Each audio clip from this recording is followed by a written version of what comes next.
Après ça, il ne parlera plus, jusqu'à l'annonce de sa liste pour l'Euro. Un dernier entretien pour évoquer son rôle, ses convictions et ce sujet qu'il déteste tant aborder.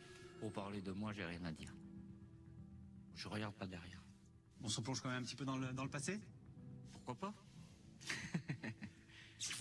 On avait une équipe de France avec beaucoup d'agressivité. C'est vrai qu'il y avait de la tension sur la fin de match. On a réussi à sortir quelques ballons proprement. Et derrière, je pense qu'on a pris très peu de risques. On savait, on s'attendait à un match difficile. C'est tout à fait logique de subir un peu le jeu d'une telle équipe. Maintenant, bon, il faut qu'on continue sur cette voie.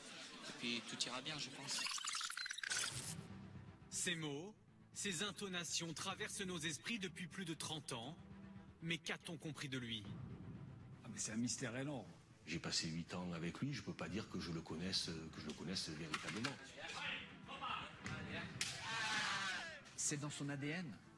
Il est là pour diriger, il faut qu'il s'exprime. J'ai dû naître muet, depuis je me suis bien rattrapé. Comment Didier Deschamps a-t-il façonné cette âme de leader exigeant, pointilleux, jusqu'à l'obsession?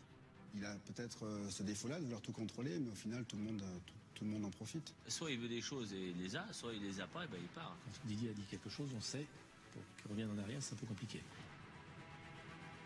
Il a tellement de crédit qu'il est intouchable. À quelques semaines de l'Euro, peut-on le contester? C'est compliqué. C'est compliqué, voilà. Donc, après mûre restriction, j'ai pas envie d'exprimer là-dessus, mais vous trouverez personne. Pourquoi? Comme ça. C'est une intuition. Didier Deschamps est le patron du football français. Il a son mot à dire sur tout. Comment le sélectionneur garde-t-il la main, même quand l'actualité s'affole? C'est moi qui conduis la voiture, comme on dit, ou le camion.